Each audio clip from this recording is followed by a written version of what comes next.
People with a higher spiritual level tend to be more faithful in relationships because they are adept at controlling their inner desires. Therefore, they don't see finding a backup partner or playing around with others as something to be proud of. They prefer to face the storms of life with someone because their time is spent on serious matters.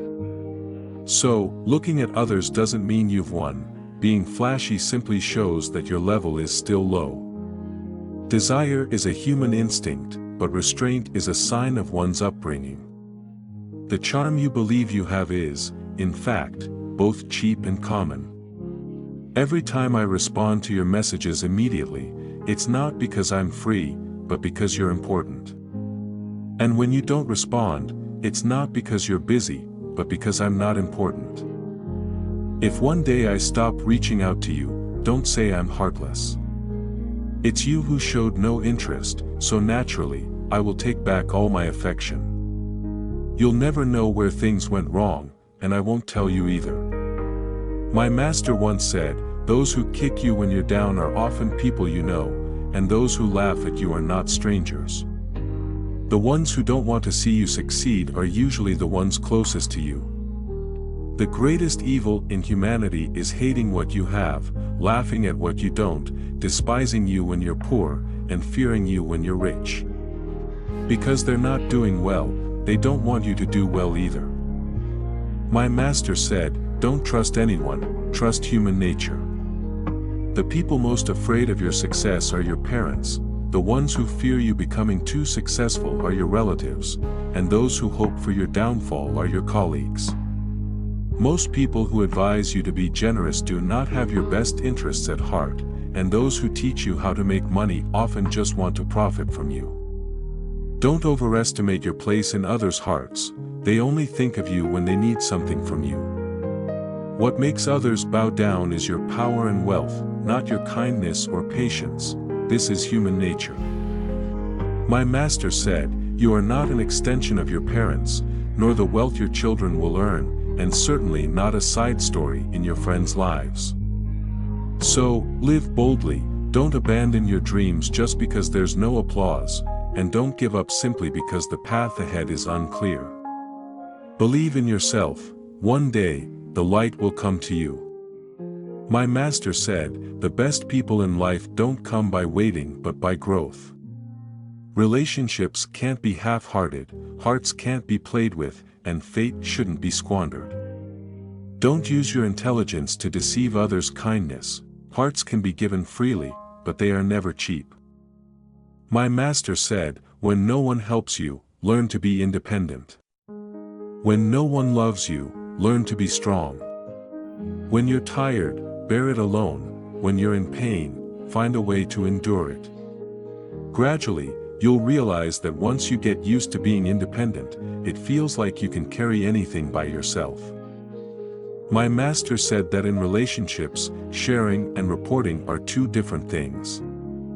Sharing is when you eat something delicious or see something interesting, and you naturally think of the other person. Reporting is when you're afraid they'll get upset, so you feel compelled to tell them your whereabouts. But if you tell someone everything, will they feel annoyed?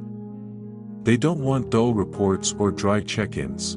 They want to be remembered in your fun moments and to receive genuine, heartfelt sharing from you. They want to share in your daily joys and sorrows to help bridge the days when you can't meet face to face. When you think of someone naturally, that's sharing. When it becomes an obligation, that's reporting. My master said, those who can face life head-on, no matter how many failures, are the ones who can rise again. Many people don't even have the courage to clean up their mess, they just want to turn the page and move on to the next success. But with patience, you'll gradually grasp what you desire.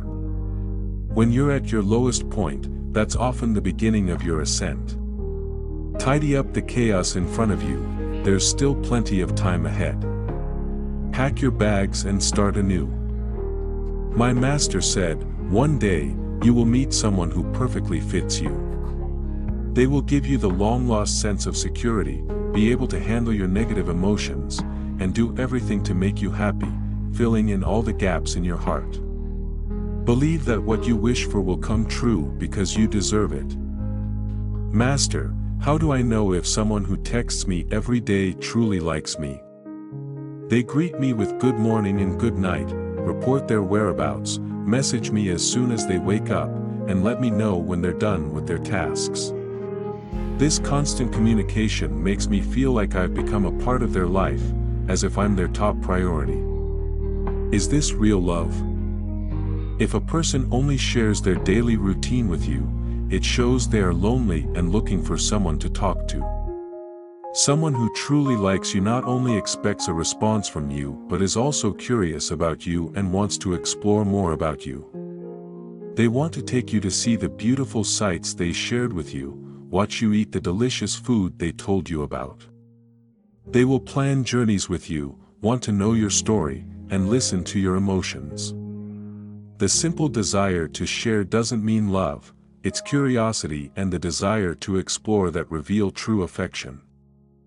My master said, people who care about you will notice everything about you without you saying a word. But those who don't care, no matter how many times you speak, will pretend not to hear. They understand your hints, they get the meaning behind your words, but they remain unmoved because they truly don't care about you.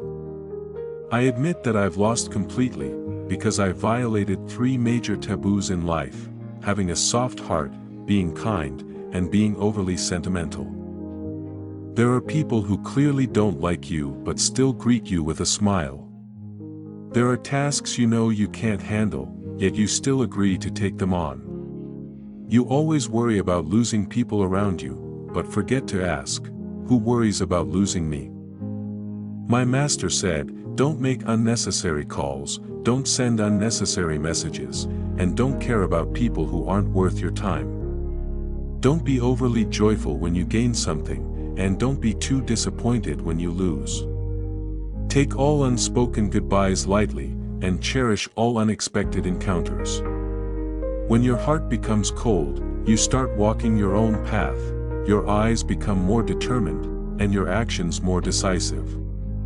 Once you focus solely on improving yourself, that's when the stronger version of you is reborn. One day, you'll realize that what truly heals you isn't time, but the letting go and the broader perspective in your heart. As long as your heart remains calm, even the world can't shake you.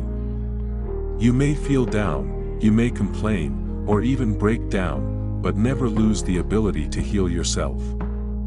You must learn to stop the pain in time. Saving yourself is a skill, and saving others is wisdom. Forgive everything before going to sleep, and when you wake up, it's a new beginning.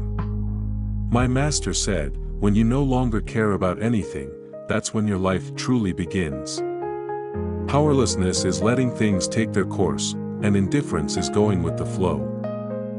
In the eyes of others, you seem gentle, but there's no such thing as being born gentle. It's because you've learned to control your emotions, partly to respect others, partly to protect yourself.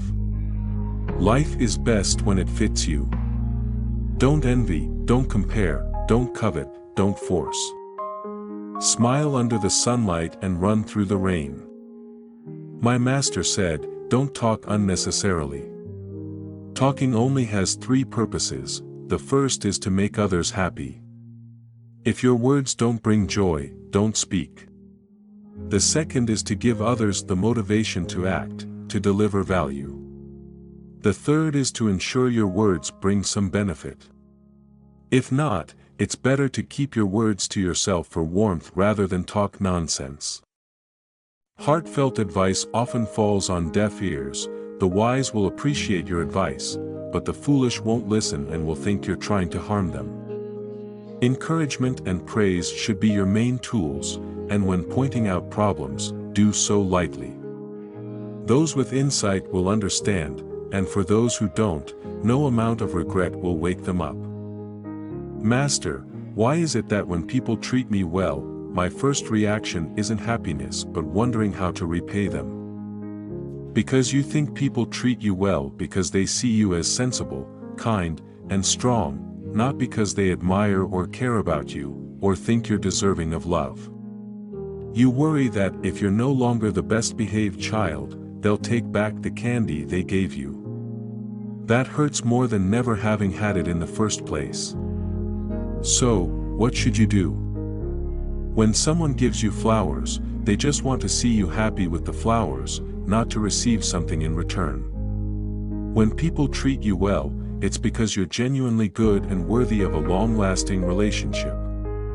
Emotional debts can never be fully repaid. People love each other and are destined to owe each other. This debt is a way of expressing love, a privilege. Be at ease with owing others, as long as you repay them with sincerity, because you deserve all the good things life has to offer. Afterward, I found myself with nothing left to say, and no one I wanted to see. I lost interest in everyone, and I no longer had any expectations. Only I knew the burden in my heart, one that would take a long time to heal. From now on, I stopped hoping for anyone's pity. I only hoped that no one would come to hurt me more. At a certain age, you must let go of 4 things: meaningless social gatherings, people who don't love you, relatives who look down on you, and fake friends. If the first half of your life was a mess, then in the second half, you must start over and rediscover your original self. Remember, you lack nothing except the courage to start anew. I once heard the most straightforward and accurate life lesson: when you become financially independent and have seen enough of the world, you will no longer worry about whether someone loves you or not. You should love yourself, love your family, and love all the good things in this world. True love never expires. Like-minded people will eventually meet. What matters most isn't having everything but having what you truly want by your side. In the prime of your life, the first thing you should do is love yourself.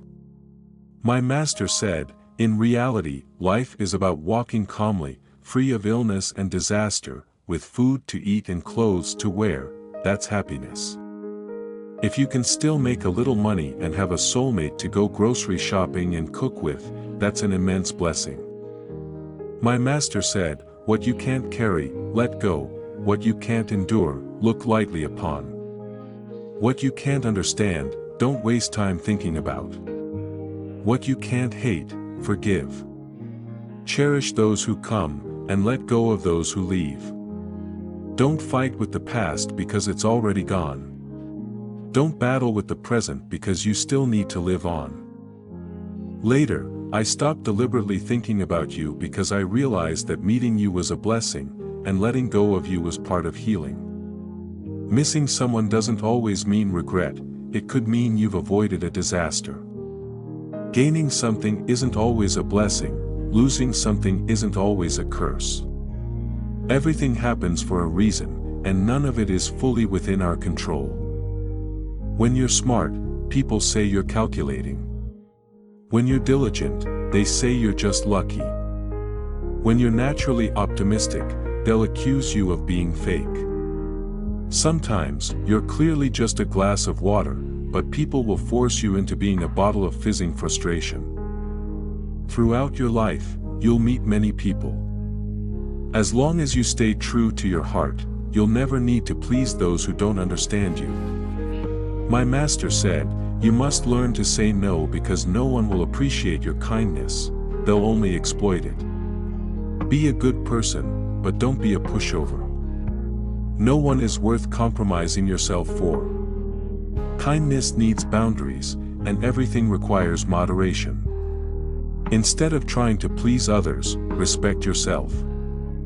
My master said, when people with good tempers turn their backs, there's no chance for forgiveness. When kind people become resolute, even an apology won't suffice. Leave a little grace in your relationships so that future meetings can remain cordial. Don't mistake people's politeness for ease of persuasion, and don't let your temper surpass your capabilities. My master said, everyone has to swallow some bitterness, then quietly wipe away their tears and keep moving forward. No one in this world is a blank slate without a story. Every person and every experience you encounter in life either teaches you a lesson or blesses you with something.